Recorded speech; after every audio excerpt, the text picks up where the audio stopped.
en el capítulo 12 de la carta de los Romanos.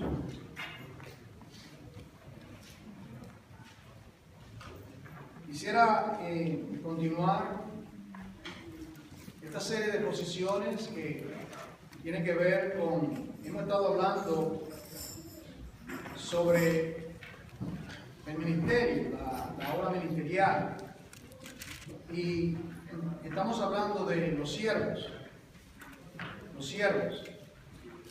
Y dijimos que anteriormente nosotros éramos siervos del pecado y vivíamos, dice la palabra, bajo las potestades del aire, del maligno. Dijimos que estábamos muertos, dice la palabra, en delitos y pecados, y que por medio del Evangelio nosotros hemos llegado a conocer, como dice Pablo, las inescrutables riquezas de nuestro Señor Jesucristo. Es un tesoro en realidad lo que nosotros hemos recibido. Es algo verdaderamente que nos deja a nosotros, ¿verdad? Como me usaba mi pastor esa palabra, estupefacto, completamente anonadado, decía él. Es haber recibido el Evangelio. Pero nuestro pasado era horrendo, ¿verdad? Horrendo pasado. En esclavitud, dice la palabra, por naturaleza, dice Efesios, hijo de ira. Hijo de ira. Todo hombre, toda mujer que no conoce a Dios está bajo la ira de Dios. Yo quiero decirle eso del principio. El que no es hijo de Dios, hija de Dios, está bajo su ira. Porque dice la palabra que nosotros todos hemos pecado y estamos completamente desvinculados, destituidos de su gloria. Pero dice la palabra en Efesios 2:4, pero Dios, que es rico en misericordia, por su gran amor con que nos amó, aún estando muertos en delitos y pecados, nos redimió. Qué cosa más extraordinaria. Estando en el chiquero, la pocilga, ahí en el lodo, de allí Dios nos llamó, ¿verdad? Y como dice ese pasaje, si mal no recuerdo, Ezequiel 16, te dije vive cuando estabas en tu sangre, cuando estaba en tu pecado, te dije vive. Y luego dice esa palabra en Ezequiel 16 que el Señor pasó junto a nosotros y nos vio que éramos un desecho humano, completamente, en realidad abortado, tirado, lanzado, fuera. Y nos tomó en su regazo, nos limpió, nos puso la faja y comenzó el Señor a alimentarnos. Y por eso nosotros somos sus hijos. Somos sus siervos, comprados a precio de sangre. ¿De qué manera fue comprado Israel? Israel fue libertado del cautiverio, debajo de la bota de Faraón, ese déspota, por 4 siglos. Y dice la palabra que el Señor lo salvó, lo redimió, pero antes de pasar al otro lado, antes de cruzar el Mar Rojo y cantar el primer cántico en la Biblia que está en Éxodo 15, ¿qué aconteció primeramente?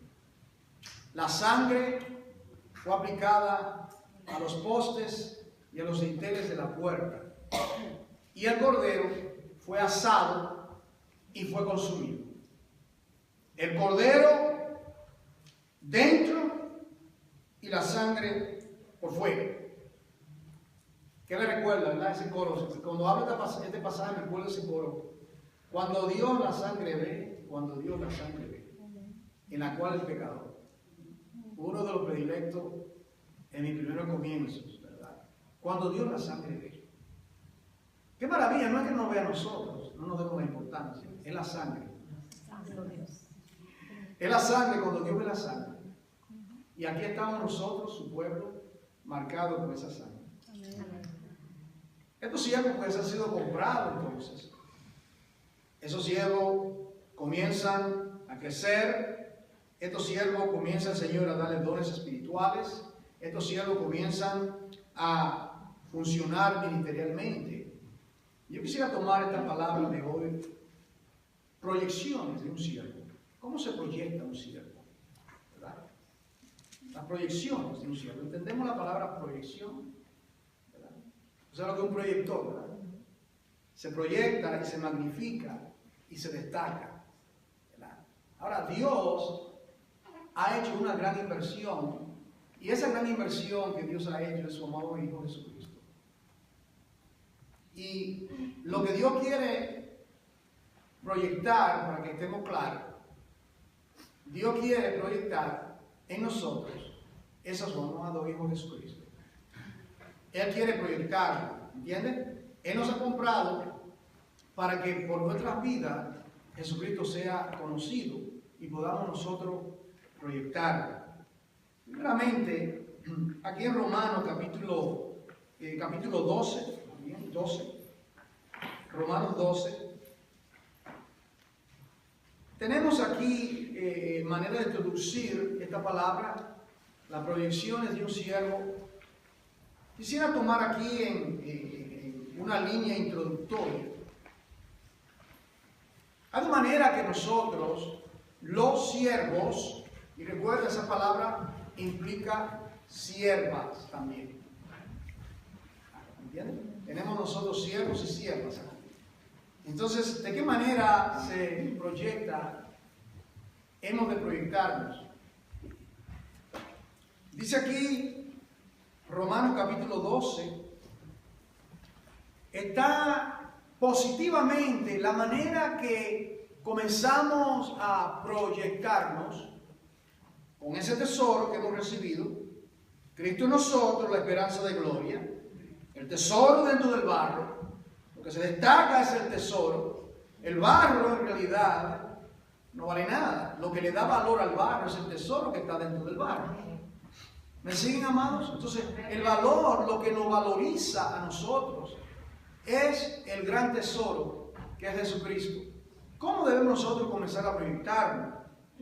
Encuentro este pasaje aquí, puede ayudarnos aquí que habla de que presentemos nuestro cuerpo como sacrificio vivo, versículo 1, etc. Y luego nos dice que para que podamos comprobar la voluntad de Dios, dice el versículo 1, que es, dice, buena, agradable y perfecta, ¿verdad? Que podamos nosotros comprobar cuál sea la buena voluntad de Dios. Miren lo que es, dice, buena, agradable y perfecta. Así comienza la voluntad de Dios a proyectarse a través de nosotros. Al principio no queríamos saber, no hacíamos la voluntad de Dios, aborrecíamos la voluntad de Dios, contradecíamos, éramos enemigos. Ahora hay un nuevo sentir. ¿Recuerda lo que dijimos, el sentir de Cristo, Filipenses 2:5? ¿Recuerda ese pasaje? Que no podemos servir a Jesucristo sin ese sentir. ¿Recuerdan eso? Entonces, ese sentir está en nosotros y ahora anhelamos hacer la voluntad de Dios. Y esa voluntad de Dios, dice aquí la palabra, que es buena, agradable y perfecta. Ahora, ¿de qué manera comenzamos a proyectarnos? Bueno, podemos hacerlo de esta manera. Versículo 11. Romanos 12:11. En lo que requiere diligencia, siervos, siervas, lo que requiere diligencia. Dice aquí, no perezosos, fervientes en espíritu, sirviendo al Señor. Podemos proyectarnos perezosamente, con pereza, o el llamado a los siervos es que seamos diligentes. Sabemos lo que es la diligencia. Si usted está empleado, usted sabe lo que implica ser diligente. Su patrón, su jefe, puede que un día usted llegue tarde, ¿verdad? Y es excusado por algún problema. Pero usted sabe que si usted no es diligente en cumplir su horario, otra persona va a tomar su lugar. Hay una lista larga esperando ocupar su lugar. Usted es diligente, diligente. Yo lo practiqué por 37 cortos años. ser diligente en empleomanía, ¿verdad? Y conocí empleados que fueron despedidos de su trabajo porque tenían un récord de ser negligentes, no llegaban, pero se proyectaban como siervos, porque eso es lo que es un empleado. ¿Me entienden? Un empleado es un siervo, está sirviendo en esa compañía, en esa empresa. Se requiere que sea diligente. Ahora, ¿cuánto más, amados, nosotros como siervos de Dios? Dice aquí, la manera correcta, dice Pablo, que es ferviente. Ferviente. Y la palabra ferviente significa hirviendo. Hirviendo. Cuando miré esa palabra aquí, me llevó a Hechos 17, que habla de Apolos. Hechos 17, 26, que dice que Apolos era un elocuente predicador y dice que era de espíritu fervoroso. ¿Entienden? Que era espíritu fervoroso, era un hombre que daba ánimo, ¿verdad? Como esa oración que hizo la sierva, ¿verdad? ¡De ánimo! ¡Levántate! La victoria tiene el Señor. Jehová Sabaoth, Jehová es el varón de guerra. Esa es la palabra. Ferviente, con ánimo. Pero, ¿cuál sería el otro lado de la moneda? De no ser ferviente. Hay un pasaje aquí en Jeremías 48. Jeremías 48. Y quiero que, como dice el libro de Esdras, que ponga tu sentido a esta palabra para que pueda ser bendecido, bendecida por él. Jeremías 48, aquí viene en el énfasis de Romanos 12:11, es que se llama diligente, siervo diligente, en cuanto al horario, diligente, en cuanto a nuestras obligaciones como empleados, diligente en cuanto a nuestros deberes hogareños, diligente en cuanto a nuestras responsabilidades con la grey de Dios. Diligente. Te está proyectando. Quizás tú no te estás dando cuenta, pero hay un mensaje que tú estás transmitiendo a todo el mundo. Somos cartas abiertas. Ahora, aquí en Jeremías 48. Jeremías 48. Aquí habla de Moab, ¿verdad? Y dice algo que yo quiero que lo intercalemos a lo que estamos diciendo. Habla de la quietud de Moab. Miren lo que dice. Y ponga el sentido, ¿verdad? Como dice, que la madurez viene a lo que tienen sus sentidos ejercitados. Vamos a ejercitar nuestro sentido, concentrarnos. Dice aquí, quieto. Si está quieto, es diferente a estar en efervescencia. Porque alguien que está diligente no está quieto, ¿verdad? Está en movimiento. Dice, quieto estuvo Moab, mire desde cuándo, desde su juventud.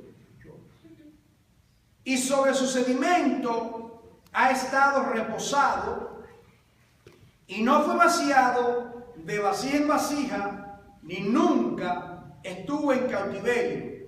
Tanto quedó su sabor en él y su olor no se ha cambiado. Hermano, lo he leído, no entiendo nada. Está bien.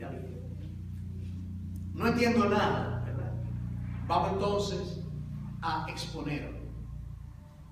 Está hablando de la quietud de Moab, un grupo de personas, y lo está comparando su quietud a lo que se llama, a lo que era acostumbrado, el proceso del vino.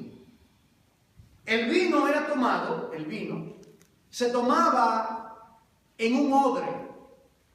Y esos odres eran hechos de piel de animales.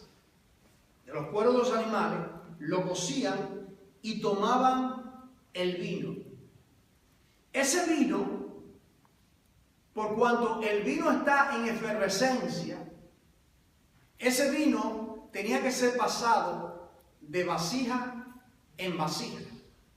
Pero ¿qué aconteció con Moab, que estaba quieto? Se está captando la imagen. ¿Y qué pasa si está quieto? Es un problema. Si el vino se mantenía en un odre y no se cambiaba, el vino, porque el odre pierde su elasticidad con el tiempo, se revienta. El vino tiene que pasar por un proceso y luego que está más calmado se retiene. Ahora, captar todo esto, leemos el pasaje de nuevo. Quieto, ese vino, estuvo Moab desde su juventud, desde que fue depositado en ese odre. Y sobre su sedimento, el sedimento del vino, el sedimento cuando se exprimen las uvas, estaba reposado y no fue vaciado de vasija en vasija, de odre en odre. Nunca estuvo en cautiverio, por tanto quedó su sabor en él y su olor no se ha cambiado. En otras palabras, los siervos, aquí viene la aplicación ahora, los siervos, el Señor ha derramado su vino sobre nosotros, ¿verdad? El buen vino. El buen vino. Ese vino es el Evangelio de Jesucristo. ¿Recuerdan en las bodas de Caná de Galilea? ¿Qué dijeron? Oye, se ha preservado el mejor vino a esta hora. ¿Quién estaba presente? ¿Quién fue que cambió el agua en vino? Fue Jesucristo. Una transformación. Eso es lo que aconteció en la vida de cada uno de los siervos. Ha habido una transformación en nuestras vidas. Un cambio, se le llama el nuevo nacimiento.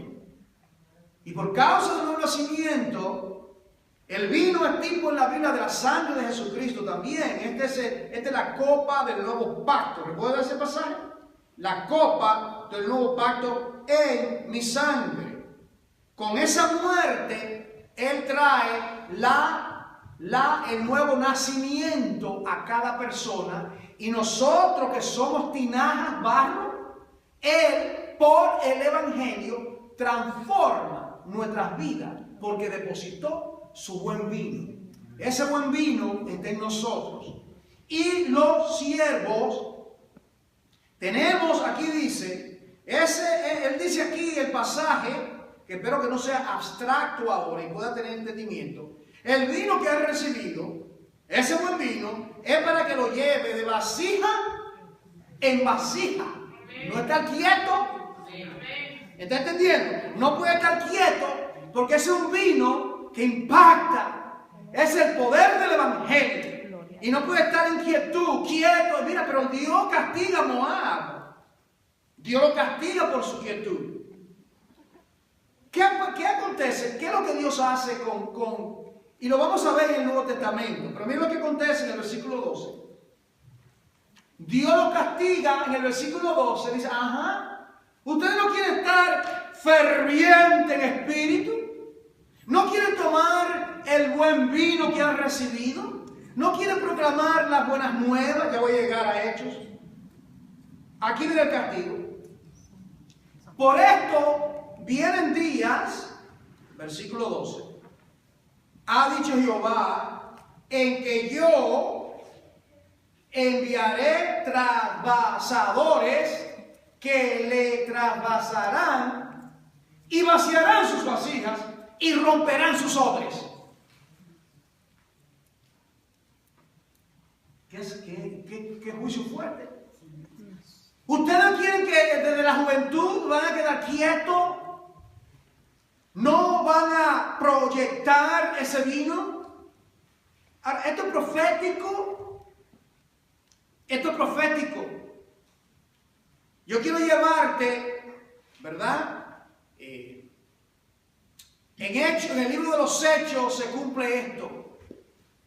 Dos pasajes que son fáciles de recordar. Hechos 1.8 y Hechos 8.1. En Hechos 1.8 están esos 120 odres en el aposento alto. Comience a conectar. Ahí están. Esos odres viejos, esos odres, los 120, estaban completamente vacíos. ¿Qué acontece? Va llegando el día de Pentecostés, estaban todos unánimes orando. El Espíritu Santo, tal como el Señor le había prometido, viene el Señor y derrama su Espíritu Santo sobre esos 120 odres. Están conectando, aplicando las cosas. Y ellos recibieron el poder del Espíritu Santo, completamente lleno. Profetizaron, hablaron nuevas lenguas. Pedro se para en medio de ellos, lleno del Espíritu Santo, y trae el primer sermón allá en Jerusalén el día de Pentecostés. Ese sermón fue impactante. 3,000 personas se convirtieron en ese día. Pero recuerde que el Señor le había dicho a los apóstoles que cuando reciban el poder, cuando reciban el vino, ¿qué iban a hacer? De vasija en vasija. Era para ese vino ahora lo iban a llevar a otras regiones. Pero ¿qué aconteció con ellos? Ellos se quedaron en Jerusalén. ¿Me entiendes? Ellos se quedaron en Jerusalén. Ellos estaban contentos. El Señor hacía milagros, maravillas, prodigios. Por la mano de los apóstoles, dice, el Señor hacía maravillas, prodigios, paralíticos, enfermedades, cosas extraordinarias, lo que Dios estaba haciendo con ellos. Pero se quedaron en Jerusalén. ¿Y cuál es el programa de Dios para su iglesia? Me seréis testigo. ¿Cuándo? Cuando los odres sean llenos del Espíritu Santo, del vino, me seréis testigo. ¿Cuántos lo recibieron el poder? 120. ¿Cuántos son llamados a ser testigos? Los 120. ¿Quién de aquí tiene el Espíritu Santo? Todo creyente tiene el Espíritu Santo. Todo creyente tiene el Espíritu Santo.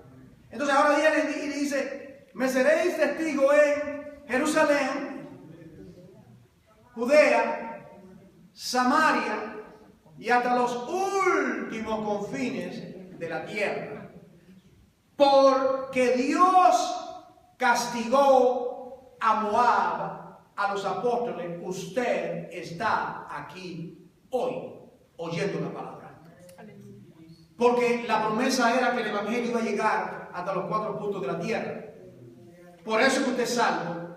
Porque el Señor llevó a cabo su ministerio, su obra. Eso era Hechos 1:8. Hechos 8:1 dice lo siguiente. En aquellos días hubo una gran persecución. Después que mataron a Esteban en el capítulo 7, ellos mataron a Esteban y ellos querían continuar matando a los otros odres. Mataron a Esteban, nada pasó. Vamos a seguir matando a todos los cristianos. Y ellos se quedaron muy contentos en Jerusalén. Y dice en ese capítulo, Hechos 8:1, y Saulo de Tarso, ahí está el trasvasador. Conecte, por favor, conecte. En Jeremías 48:11, 48:12 dice que Dios le había de enviar trasvasadores, que le iban a enviar perseguidores, que lo iban a perseguir y que el vino iba a ser derramado. No se puede quedar ese vino estancado. No se puede quedar. Entonces el Señor usó a Saulo de Tarso y él comenzó a perseguir a la iglesia. Es más, cuando murió Esteban, tomaron la ropa de Esteban llena de sangre, como si fuese un trofeo. Aquí está el primero que matamos. Aquí está el primero. Y Saulo dice que respiraba amenaza de muerte. Y ahora, pero miren lo que dice. Viene el Señor y toma a todos, hermano, recuerda que había más de 3,000. Dice que todos fueron esparcidos. Solamente los apóstoles se quedaron en Jerusalén. Exactamente. Ahora, todos esos. Es interesante que los apóstoles no fueron esparcidos. Es interesante para mí. Porque alguien puede decir, los apóstoles son los hombres que están llenos del poder del Señor. Los apóstoles son las personas capacitadas. No, fueron los que no estaban en el púlpito, los que no estaban haciendo milagros, haciendo maravillas. Eso fue lo que Dios llamó.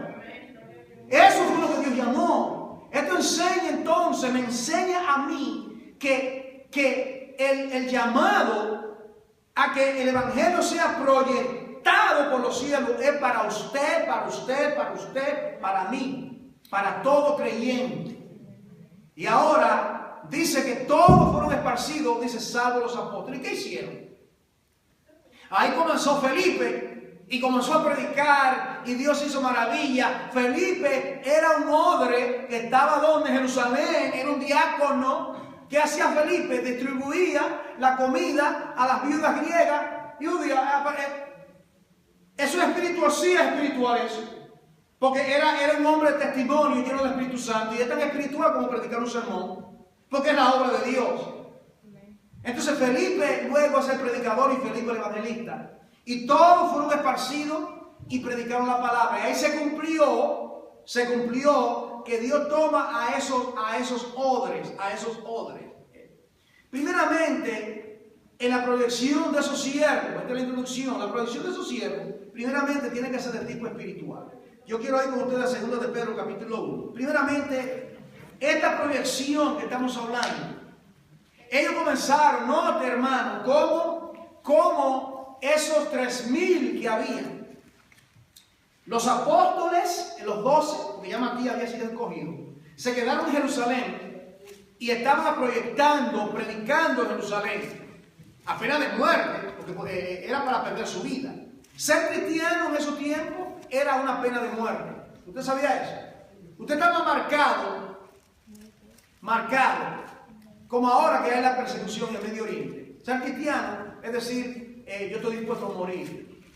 Y eso no está muy lejano para toda la iglesia, quiero advertirlo. Ahora, aquí en 2 de Pedro, entonces en lo que tiene que ver con la proyección de los siervos, la sierva, diligentemente o negligentemente, ferviente en espíritu. Diga usted, cuando la persecución vino y ellos estaban quietos, esos 3,000 hombres, el vino en su sedimento, no sé si está captando la imagen, el vino está estancado. El vino tenía que ser pasado de una vasija a otra, llevado de un lugar a otro. Entonces, en 2 de Pedro, en el capítulo 1, dice lo siguiente. 2 de Pedro, capítulo 1, versículo 10. Por lo cual, hermanos, tanto más procurad hacer firme vuestra vocación. En otras palabras, primeramente, nosotros nos proyectamos como siervos, espiritualmente hablando, cerciorándonos, estando claro de nuestra vocación. Dice, vocación y elección. Porque haciendo estas cosas no caeréis jamás. ¿Cómo es que nosotros podemos, como siervos y siervas, permanecer en el camino, en el carril y ser útil? Lea el contexto. El contexto. Dice, versículo 5, vosotros también, poniendo toda diligencia, por esto, mire esto, añadid a vuestra fe virtud, a la virtud conocimiento, al conocimiento dominio propio, al dominio propio paciencia, a la paciencia piedad, a la piedad afecto fraternal y al afecto fraternal amor. ¿Qué acontece cuando tenemos aquí el fruto? Estos son frutos del Espíritu Santo, no los frutos, como a veces erróneamente se dice. Los frutos. El fruto. el singular, el fruto. ¿De qué manera? Dice aquí, porque si estas cosas están en vosotros y abundan, no os dejarán estar ociosos, sin fruto en cuanto al conocimiento de nuestro Señor Jesucristo. Pero, en otras palabras, los siervos tienen vocación ministerial, tienen sentido de valores, tienen sentido de dirección. Usted como creyente debe ir a Dios y que le dé sentido de dirección en cuanto a su llamado, su vocación, que tiene vocación, su vocación en el sentido espiritual. Usted tiene una vocación. Usted ha sido llamado con una vocación, usted ha sido elegido. Y esa elección trae una vocación. Y para poder llevar a cabo esa vocación y esa elección, Dios le ha dado dones espirituales, que hemos hablado aquí de eso, dones, carismas, y le ha dado, acompañado de los dones espirituales, están el fruto del Espíritu. El fruto del Espíritu. Y nosotros entonces proyectamos en nuestras vidas el fruto del Espíritu, que aquí menciona, y virtudes espirituales. Y también somos usados con los dones espirituales. Esas son las herramientas espirituales. Ahora, dice aquí, pero el que no tiene estas cosas, versículo 9, el que no tiene estas cosas, tiene la vista muy corta, es ciego, habiendo olvidado la purificación de sus antiguos pecados. Ahora, eso es lo que tiene que ver la vocación. Entonces usted dice, bueno, yo quiero que usted sea un poco más práctico, hermano Juan, en lo que estamos compartiendo. Yo sé que el Señor me ha salvado. Yo sé que el Señor definitivamente tiene un propósito con mi vida. Yo sé también, usted ha dicho en muchos mensajes, habla de esos dones. Yo no conozco esos dones. La manera que se descubren esos dones es de esta manera. ¿Cuál es tu inclinación en torno al ministerio? En otras palabras, ese sentir. ¿En qué área tú sientes pasión para servir? Y al ir a la lista de los dones del Espíritu Santo, que están en 1 Corintios 12, Romanos 12, ese capítulo, del 5 en adelante, y en 1 de Pedro, no recuerdo la cita ahora, en 1 de Pedro, también. Ahí hay 3 listas de dones espirituales. Si me lo recuerdo, creo que son más de 20. Ahí están todos esos dones espirituales. Y el Señor dice que a cada uno Dios le ha dado dones. A cada uno le ha dado dones espirituales para que por medio de ellos nosotros proyectemos, no a nosotros, proyectemos a Jesucristo, el Señor, en nuestro respectivo ministerio. Tienen inclinación. El ejemplo clásico es uno de los ejemplos más grandes, Felipe. Él sabía que iba a ser diácono, no. Lo llamaron para ser diácono. ¿Y qué hizo Felipe? Él comenzó a servir como diácono. Pero cuando le vino la persecución y los odres fueron esparcidos y comenzó el Señor a proyectar su evangelio, ¿qué hizo Felipe? ¿Qué había en Felipe que nadie sabía? ¿Qué estaba en el corazón? Esa efervescencia dentro de él. ¿Qué había en él? Había en él un anhelo de proclamar a Jesucristo, de predicar el evangelio. Eso había en él. Él quizá no se lo comunicó a nadie. Pero el Señor tenía el plan. Y la manera que Felipe iba a predicar, Felipe no se quedó en Jerusalén predicando, ahí se quedaron los apóstoles. Felipe salió corriendo con sus 4 hijas, tenían 4 hijas que profetizan, dice la Biblia Hechos 22, una familia sacerdotal. Él, su mujer y sus hijas salieron corriendo.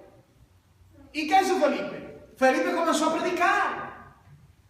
¿Por qué? Porque Dios le había dado el vino, le había dado el tesoro y él simplemente comenzó a hablar la palabra.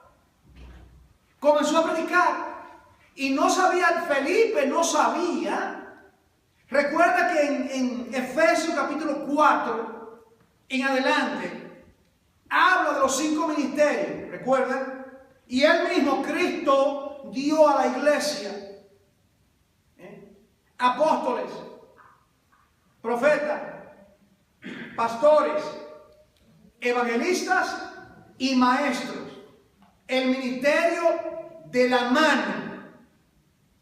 ¿A qué se refiere? La mano de Cristo. La diestra de Jehová. ¿Entiendes? La diestra de Jehová que hace proeza. No era la mano de los apóstoles, por favor. Hermano, aún la Biblia dice que por la mano de los apóstoles, mira qué poder tenían. No, por favor, no le dé crédito a la. Gracias, hermano. No le dé crédito a la criatura. No le dé crédito. Dele crédito al Creador. ¿Y qué dice? Que uno de los dones era que dio evangelista. Nadie sabía que Felipe era el evangelista. Nadie sabía que Felipe era el evangelista. ¿Qué hizo? ¿Qué hizo Felipe? Tenía el don de evangelista. Y la única persona en la Biblia que se le llama evangelista es a Felipe. ¿Usted sabía eso? Felipe el evangelista, el único. Y había más. ¿Me está entendiendo, hermano? Entonces, tenía vocación, tenía elección, tenía llamado y tenía ministerio. Y estaba en una iglesia local. Estaba latente esto.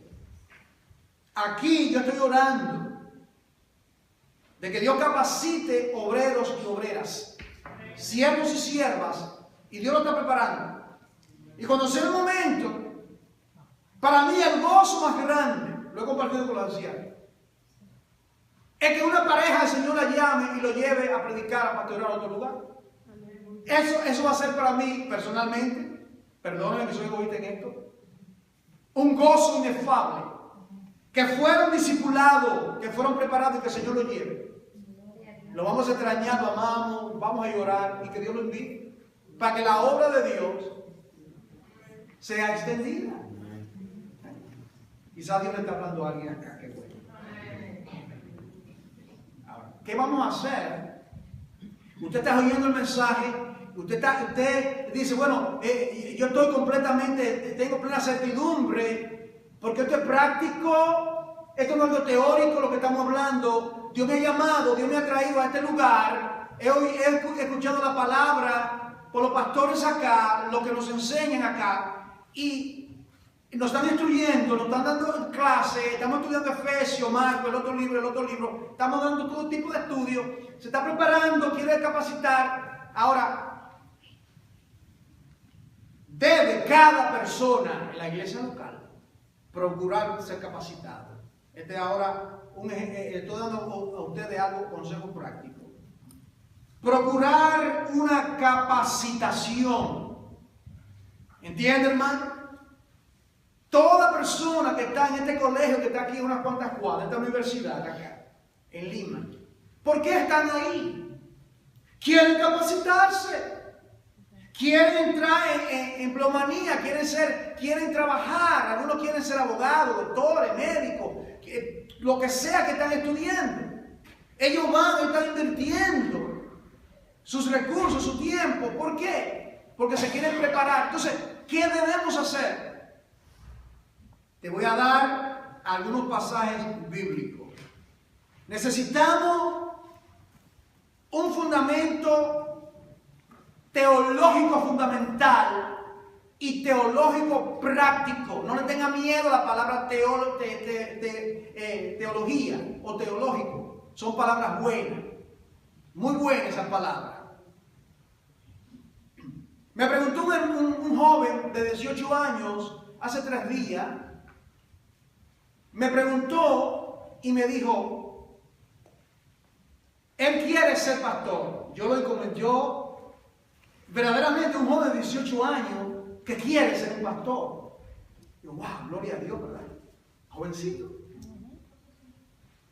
Y entonces me dice, deme un consejo. Yo quiero que usted me dé un consejo.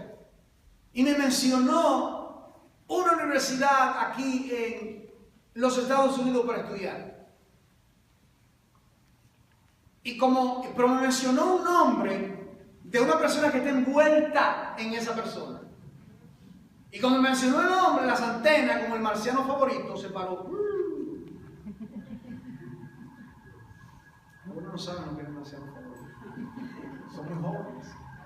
Tienen de 50 para arriba. Y yo le dije al joven, lo encomendé, le dije al joven, oye, ¿sabe algo? Ese seminario no te conviene. ¿Por qué? Porque ese líder está envuelto en el ecumenismo. Privadamente le digo que está envuelto. Que usted me recomiende y le di recomendaciones. ¿Qué es lo que estaba buscando él? Prepararse teológicamente. Teológicamente. Aquí ahora, acá. Aunque no nos damos el título de teólogos, es teología lo que estamos enseñando. Los viejos están enseñando teología. Es la palabra de Dios. Los domingos antes de la reunión acá, yo he dado dos cursos de consejería y homilética. Eso es teología. Buscar capacitación.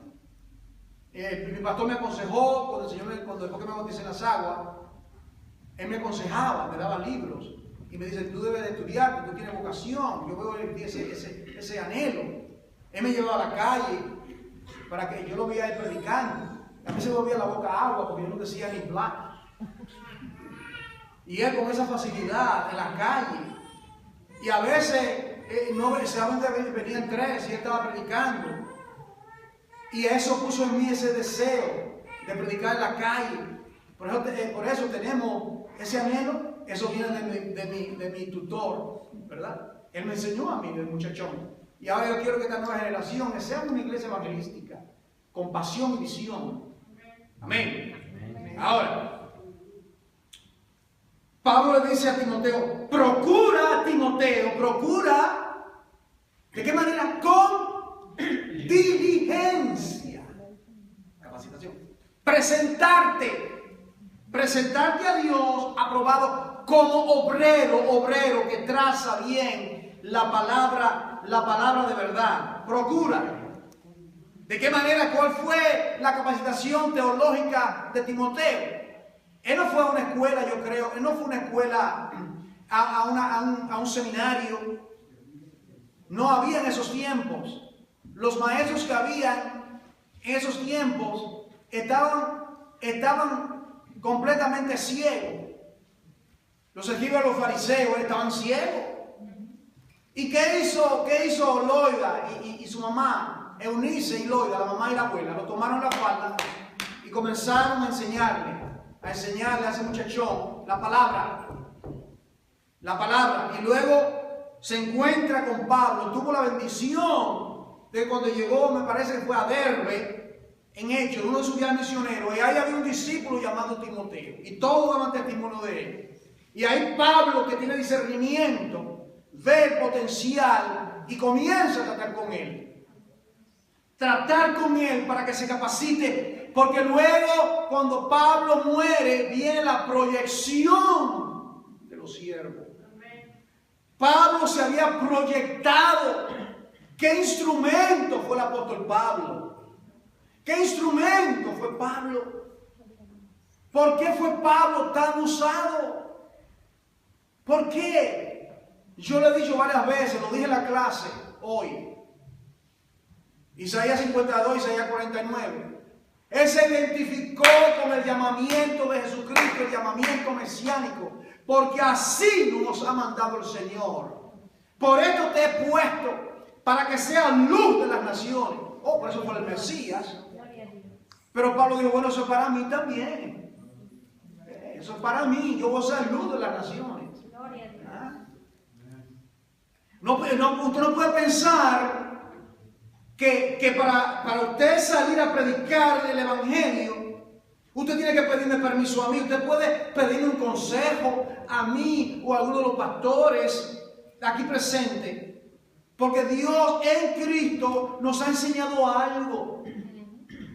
Pero eso no significa que usted, si su corazón arde por las misiones local, primeramente, nuestra Jerusalén, y usted quiere que Dios use su vida, el anhelo mío, el anhelo de los pastores aquí, es que cada hermano, cada siervo sea usado por Dios, sea usado, tenga vocación, proyecte a Jesucristo por medio de su respectivo ministerio, ¿verdad? Entonces ahí está lo que tiene que ver.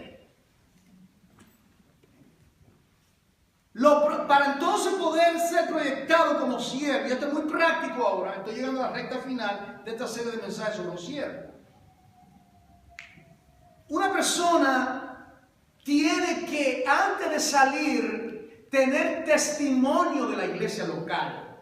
Cada pastor que está aquí, me está oyendo, y aquí hay dos, aparte de este servidor, y potenciales pastores posiblemente, sabe que esto es una gran verdad.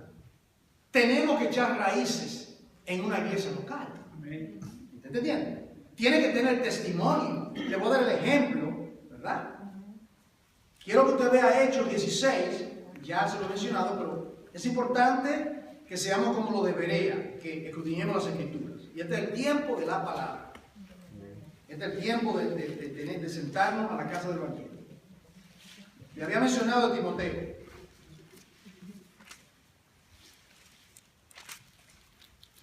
Número uno, en lo que tiene que ver con la proyección de los siervos, la vocación de un siervo. Luego ese siervo, sierva, procura una mejor capacitación. Mi pastor me ayudó en todo lo que pudo hacer. Que la clase bíblica, que los estudios, los martes, los miércoles, en mi primeros 15 años, mis primeros comienzos, ¿verdad? Luego determiné, porque mi amor al Señor y a su obra me llevó a mí a hacer una inversión y ir a estudiar académicamente. Yo fui a 3 diferentes lugares para estudiar la palabra, lo que había en ese tiempo. Y le doy gracias a Dios que aprendí y luego tuve que desaprender porque algunas cosas no estaban según el orden de la palabra. Y luego el Señor tomó su borrador y comenzó a borrar, y gradualmente comenzó a borrar muchísimas cosas. Muchos saben, se están identificando. Comienza a borrar y el Señor dijo, bueno, ahora que yo estoy aprendiendo el Evangelio, yo creía que... Y me dijo un hermano, hermano Juan, usted tiene que comenzar la posición C. Y yo así, ¿qué? Así. Me dijo a mí, tú eres una analfabeta. Me dijo, y fue una hermana. Hirió mi orgullo de hombre. Esta hermana me dice a mí que yo tengo que comenzar la posición C. Y ese día fui confrontado en ese retiro. Eso fue en el estado de Maryland. Yo lloré, hermano. Gracias a Dios que pude escuchar ese consejo de esa sierva. Porque ahí me olvidé de todos los credenciales y comencé en la posición 0. Y comenzó el Señor a enseñarme y a sacar todo eso. Lo que el hombre había sembrado, conceptos humanos, cosas erróneas. Y no crea que he terminado. Todavía el Señor sigue tratando con la vida de uno. Esto hasta el fin, hermano. Hechos 16, le decíamos. Dice, después llegó a Derbe. Esto es Pablo en su segundo viaje misionero, si no mal no recuerdo. Llegó a Derbe y a Listra. Y aquí, mira que había allí cierto discípulo. Si es discípulo, ¿qué significa? Que tiene ¿qué es un discípulo? Un estudiante, uno que está bajo la tutela, bajo el cuidado de otro. Entonces, yo analizo la escritura con ustedes, porque aquí estudiamos la Biblia, y ya sabemos que Dios le puso a Loida, a Eunice. ¿Me da cuenta? ¿Usted está entendiendo, hermano? Dios prepara todo para su siervo. Esa es la maravilla de que cuando ha llamado, el Señor prepara todo. Lo dice Pablo, buenas obras para que ande con ellos. Y uno se queda maravillado y dice, ¿cómo fue que pasó eso? Porque ya Dios lo vio, hermano. Dios vive los 3 tiempos simultáneamente. Él es el alfa y el omega. Él ve todo, la subida suya, todo lo ve. Felipe no veía nada y ya Dios lo veía evangelizando y haciendo maravillas y predicándole a un etíope. ¿Y por qué a ese etíope? ¿Por qué a ese etíope? Porque los discípulos no pueden llegar allá, pero ahora va ese discípulo bautizado con la palabra. Y dice la historia de la iglesia, no la Biblia, que él fue y allá se convirtió muchísima gente con ese etíope. Un africano, él, negrito él, fue allá, ¿verdad? Y entiende lo que lepra ahora, bautizado, gozoso, dice que es el camino. ¡Qué maravilla! Y ahora fue a Etiopía y a las reinas seguramente le predicó el evangelio. Eso es lo que yo quería. Yo quería llegar a las reinas y a su reino. Y de esa manera, la proyección de un siervo de etíope fue por el Papa, porque Felipe le predicó. ¿Estás dando cuenta? Mira lo que dice Pablo en Romanos 16, no lo busque. En Romanos 16, Pablo dice, hay una expresión que dice, los de la casa de César te saludan. Los de la casa de César te saludan. ¿A qué se está refiriendo? Que Pablo estaba en Roma esperando su ejecución y cada cierta hora tenía un soldado romano amarrado con Pablo aquí y otro acá. Y ahí está Pablo y ahí están ellos. Y yo decía, Pablo, así mismo, así que lo quiero. Y Pablo venía y cada vez que tenía una visita predicaba, le hablaba, dictaba cartas y estos soldados oyendo. Próximo. Cambio de la guardia, se iban esos dos nuevos más. Y ahí Pablo, y ahora dice, lo que la casa de César te saludó, que se habían convertido. Se habían convertido. Pablo comenzó un ministerio preso en cadena. Y así se proyectó aún en la cárcel. Amada iglesia, proyectar a Jesucristo en cada oportunidad. La proyección de los siervos. Dice que, no te lo dice Timoteo, hijo de una mujer judía creyente, pero de padre griego, era un matrimonio, era un yugo desigual, como vemos acá. Por alguna razón no sabemos los pormenores, pero el papá era griego y la mamá era judía. Pero mira lo que dice. Y daban buen testimonio. Entonces, ¿cómo se proyectan los siervos? Echan raíces en una congregación. Primeramente, echan raíces, están ahí por un tiempo. El testimonio, primero, crece como discípulo. Segundo, produce un buen testimonio y cosecha credibilidad. Ese es el orden. Ese es el orden. Echa raíces en una iglesia local, aquí, ahora mismo. Ahora mismo veo siervos y siervas que han echado raíces en esta iglesia local. Tienen tiempo acá. Ahora que viene, comiencen a proyectarse porque son discípulos. ¿Discípulos de quién? No de nosotros, porque eso sería proselitismo. Nosotros somos simplemente comunicadores del Evangelio, mayordomos del Evangelio. Enseñamos la palabra. Y también estamos siendo discipulados en nuestra vida devocional con el Señor. El Señor está tratando con nuestras vidas. Somos mayordomos del depósito y estamos dando por gracia lo que por gracia estamos recibiendo. Entonces estos discípulos están aquí, entonces están creando raíces, crecen como discípulos, están produciendo un buen testimonio como Timoteo y con muchas mujeres, Febe, la diaconisa, Romanos 16 creo que está eso. Entonces cosecha buena credibilidad. Oh, eso es importante. La credibilidad, entiende de credibilidad, que te pueden creer, que tiene buen testimonio. Por ejemplo, Pablo en un momento dado necesitaba a alguien que lo representase en una misión. Había muchos colaboradores. Ustedes saben que sus cartas están repletas de nombres, ¿verdad? Muchos nombres. Hombres y mujeres. Tito fue otro gran discipulado por Pablo, ¿verdad? Onésimo también, y otros. Y luego Pablo dice, os envío a mi hijo en la fe Timoteo. Os envío a mi hijo en la fe Timoteo. Porque a ninguno tengo de mejor ánimo, o quien se preocupe por vosotros. Y mire por qué. Porque todos buscan lo suyo propio, no lo de Cristo. Oh, Timoteo, oh, Timoteo. Timoteo, Timoteo, Timoteo, que está aquí hoy. Timoteo también. Que seamos, que tengamos credibilidad, que haya ferviente de espíritu, sirviendo al Señor. No se puede servir, señora, ¿verdad? Una persona enferma, apática, efervescencia, con ánimo.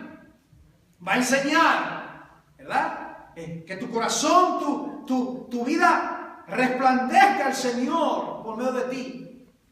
Que te pueda proyectar la proyección de los siervos de Dios. La proyección de los siervos en su aspecto familiar, segundo. Está lo espiritual, ahora viene lo familiar. 4 cosas. Primeramente, soltero. Soltero o soltera. ¿Puede un soltero o una soltera servir a Dios? Está de más decir esto, ¿verdad? Pero hay que decirlo. Pena que los jóvenes estén abajo. O que estén acá. Pero los que pueden escuchar, todavía quieren. Pero los que son jóvenes, disculpen, aquí hay mucha gente joven. Entonces, bueno, es que hermano, que los jóvenes, usted sabe, los jóvenes son débiles. No estamos hablando de Timoteo, ninguno tenga en poco tu juventud. Vamos a darle las excusas, por favor. Compartí a los hermanos hoy en la clase, segunda de Crónica, capítulo 34, dice: y comenzó a reinar el rey Usías a la edad de 8 años de edad. 8 años de edad. Y comenzó a buscar al Señor y a limpiar la casa de Jehová. 8 años. 8 años, ¿verdad? Como dice el puertorriqueño, un nenito, ¿verdad? Un muchachito. Y comenzó a limpiar. 8 años de edad. Claro está que era soltero. Y usted lo ve. José tenía 17 años cuando fue usado por Dios, cuando fue vendido por sus hermanos, si mal no recuerdo. Y usted ve ejemplo tras ejemplo. Entonces, se puede proyectar un joven como soltero. Como soltero. Ahora, la palabra soltero tenemos que ponerla en el contexto de personas que han sido divorciadas, lamentablemente. Divorciada o divorciado. Esa persona ha pasado una crisis matrimonial, la razón que sea. ¿Significa que esta persona en la congregación son los ciudadanos del reino de segunda categoría? No. Esa persona hay que ayudarla, hay que aconsejarla y hay que emprendan su respectivo ministerio. Tienen algunas limitaciones, pero ciertamente toda iglesia, usted cree que en la iglesia primitiva no habían personas así también, divorciadas, había divorcio en esos tiempos. ¿Entienden? Personas que pueden ser proyectadas según lo que Dios le ha dado. ¿Qué tal de los casados entonces? Bueno, ¿qué dice la palabra en 1 Corintios 7? No tienen que buscar. Que la joven, o el joven, la doncella, se preocupa cómo agradar al Señor. No tiene un marido. No tiene un hombre que le diga: oye, ¿dónde está la comida? Tengo hambre. ¿Me preparaste la ropa para el trabajo? Nada de eso. Entra y sale, tiene su propio programa. Está en su casa con su mamá. Tiene tiempo para servir al Señor. Conocí una pareja misionera, siempre se lo he mencionado. Creo que eran peruanos. Y siempre estaban juntos. ¿Verdad? Y viajaban por todas. Me fascinaba escucharlo. Oh, ¿cuándo vienen los misioneros? Decía el pastor. ¿Verdad? Y un día viene él y le pregunta al pastor, ¿y la esposa del hermano? No, esa no es su esposa, esa es su hermana. Eran hermanos. Y los dos nunca se habían casado. Tenían 40 y pico de años. Así que, calma, lo que tiene más de 40 y están solteros. Entonces, ¿qué dijo, hermano? Pasaron los años. Yo llegué a casarme y todavía estaban solteros. Estaban en diferentes partes del mundo. ¡Qué bien! Ellos tenían el don de continencia, los dos. ¡Qué gloria para ellos! El don de continencia que habla Pablo, podían estar sin mujer, sin hombre. Y ellos se dedicaron al Señor.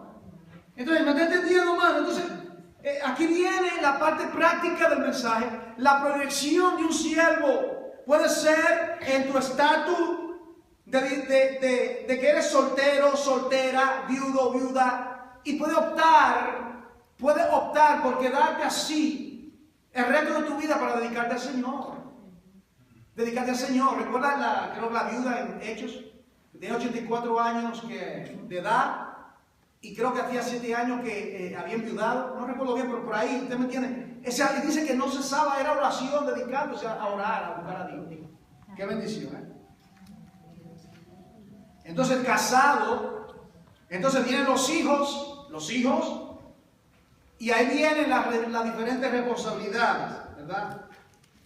Ahora, dice que si es casado con hijos, tiene que ser buen proveedor. 1 Timoteo 5:8, que provee para la familia, ¿verdad? ¿Usted lo ha leído? Que sea un buen proveedor para su familia, ¿verdad? Que provee. El proveedor principal es el hombre. Yo sé que las cosas han cambiado y la cosa es diferente, pero en esos tiempos, básicamente las mujeres no trabajan en los tiempos bíblicos. Vamos a ver la cosa en su perspectiva correcta. Yo siempre he dicho esto. Y los hombres que están escuchando, tomen esto a pecho. Sería mejor, es de gran ventaja, si la mujer no trabajase y se quedase cuidando a sus hijos, no tenga que enviarlo a que se lo cuide otra persona. ¿Me están entendiendo? Eso sería lo ideal.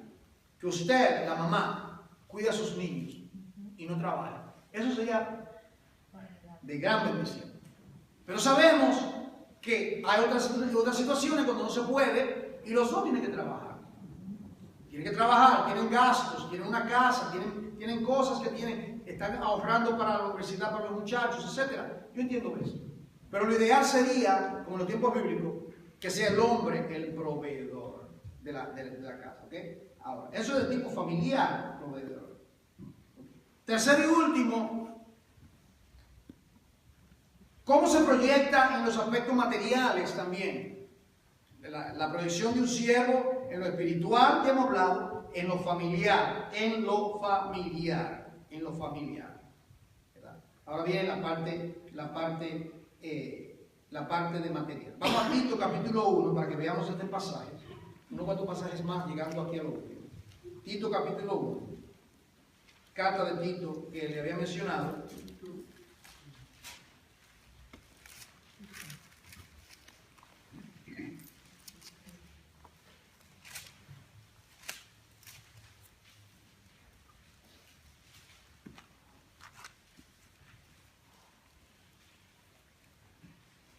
Aquí habla en Tito,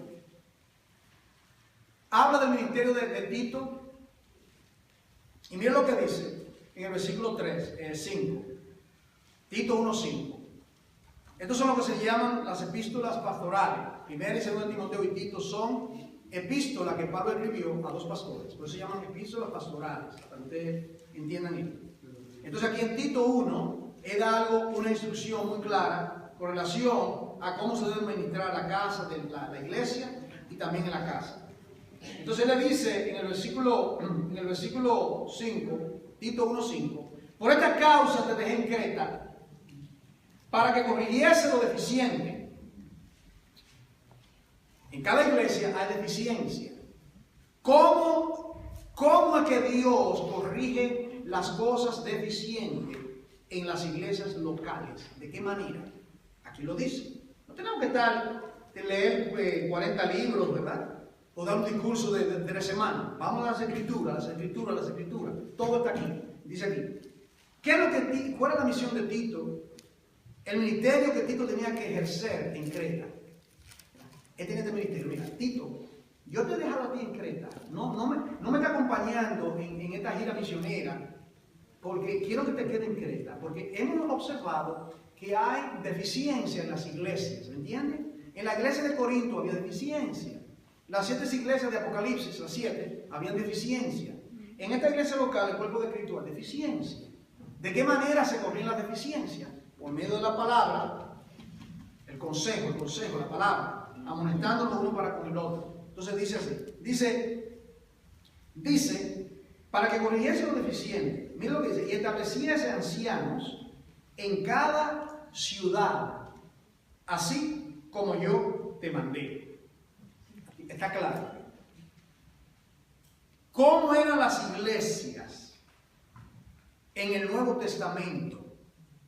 Dirigidas a ancianos y diáconos. Filipenses lo dice en el capítulo 1. Ancianos y diáconos. Un ancianato y un diaconato. El hombre alterado el diseño. El hombre alterado el diseño. Por eso hicimos una transición acá. Y le doy gloria a Dios por ello. De que yo sea considerado el único pastor de la iglesia local, sino que tenemos otras personas que son también con llamado pastoral, que exponen la palabra, que aconsejan también y que son colaboradores fieles del Señor. Esto me protege a mí, ¿verdad? Me protege a mí personalmente. Ellos velan por mi vida y me corrigen a mí, como yo lo corrijo a ellos. Esto se quita la mirada de creer que una sola persona, y así que se engendran los apóstatas en las iglesias, así que se engendran las herejías, como una que oí esta mañana, una herejía, en una iglesia, donde están llamando al Espíritu Santo Señora, estaban cantando un corito, la Señora, llamando al Espíritu Santo la Señora, y luego citaron el Proverbio 31, que habla de la mujer virtuosa, y el pastor dijo que no es su mamá, que es el Espíritu Santo, la mujer virtuosa. Y yo escribí un comentario debajo del video que me enviaron. Digo, nadie tiene Biblia ahí. Nadie tiene Biblia. Nadie se para. ¿Por qué eso pasa en esa iglesia? Porque no es anciano. Aquí dice claramente que se establezcan ancianos. Si hay otro anciano en esa iglesia, pero aparentemente solamente está él. Y donde va Vicente, donde va Vicente va la gente. Raimundo y Titirimundo. ¿Eso qué pasa? No hay discernimiento de que alguien dice algo y alguien tiene que pararse y decir, de aquí llegó mi éxodo, esto es un error. Llamar al Espíritu Santo a una mujer, hermano, es una herejía. Es una herejía. Y estaban cantando. Repite conmigo, Señora, Señor, y cantaban todo eso. Y eso se está perpetuando. ¿Por qué? Yo puse también, está claro que en esa iglesia no hay un gobierno de una iglesia. Porque si hay un gobierno, alguien tiene que pararse. Y ese incircunciso de corazón, despedirlo, porque ese no es. Primeramente, eso no es una iglesia. Y segundo, eso no es un pastor. Y está completamente errado. Y si esa herejía la aceptaron, van a aceptar el próximo disparate que digan. ¿Por qué? No hay un ancianato. No se establece. No se corrige lo deficiente que hay. Lo deficiente se corrige por las escrituras. Cada cosa tiene que llevar al pueblo a las escrituras. No lo haga. Entonces habla de todos los requisitos. Todos los requisitos de los ancianos, la lista es larga. Dice que sea irreprensible, administrador de Dios, no soberbio, no iracundo, no dado al vino, no pendenciero, no codicioso, de ganancia deshonesta, hospedador, amante de lo bueno, sobrio, justo, santo, dueño de sí mismo, retenedor de la palabra fiel, tal como ha sido enseñada. Marido no sea una mujer que no practique la poligamia, que no tenga a su mujer y luego tenga otra por allá, como era la costumbre. Polígamo, la poligamia, practicaba en esos tiempos. Todo esto viene, ¿ok? Y dice aquí que convenzan a los que contradicen, porque hay mucho contumacia, etcétera, etcétera, etcétera. Entonces, tiene que no tener atadura, verdaderamente. De testimonio, proveedor, trabajador. Algunos habían ociosos y Pablo dice, el que no trabaja, que no coma. ¿Recuerdan eso? El que no trabaja, que no coma, dice Pablo. ¿Verdad? Estaba hablando de personas, no era que no había trabajo, era que no querían trabajar. Es muy diferente, ¿verdad? Es muy diferente. Si hay trabajo hay que trabajar, pero no querían trabajar. Querían que lo manteniesen. Entonces, tenía que ser buen ejemplo. buen ejemplo. Entonces, todas estas cosas, hermano, que usted seguramente le ha oído más de una vez, son importantes en torno a lo que tiene que ver con las proyecciones de un siervo. Este último ejemplo, no lo voy a buscar en los pasajes bíblicos, pero se lo voy a mencionar algunos de ellos, personajes bíblicos que usted conoce, ¿verdad? Nosotros, ¿qué personaje en el Antiguo Testamento usted admira más? Que usted tiene admiración. Yo diría para mí Moisés, quizá para usted Isaías, Jeremías, ¿verdad? No sé, en el Nuevo Testamento, en el Antiguo Testamento, personas, siervos de Dios. La mujer virtuosa de Proverbios 31, muchas mujeres se identifican con ella y yo la admiro ciertamente. Pero tomemos a Moisés, por ejemplo. ¿Qué de la vida de Moisés? ¿Por qué se proyectó como el hombre más manso de la tierra? Dice la Biblia. Manso. Manso, ese fue que cogió la tabla y la rompió. Al pie del mundo. ¿Recuerdan? Y Dios dice que, claro, usted cree que airado, pero no pequé. Él pecó contra Dios. ¿No entiendes? Él era manso, no era menso. Entonces él se airó, airado, pero no pequé. Él pecó y por eso no pudo entrar a la tierra prometida, porque pecó contra Dios en ella. Pero ¿de qué manera? Miren la vida de Moisés, ¿verdad? Lo tomaron pequeñito 3 veces ahí en el carruaje, en el río Nilo. Antes que un cocodrilo devorase su cuerpecito. Y el Señor, Moisés significa de las aguas te saqué. Eso es lo que significa Moisés.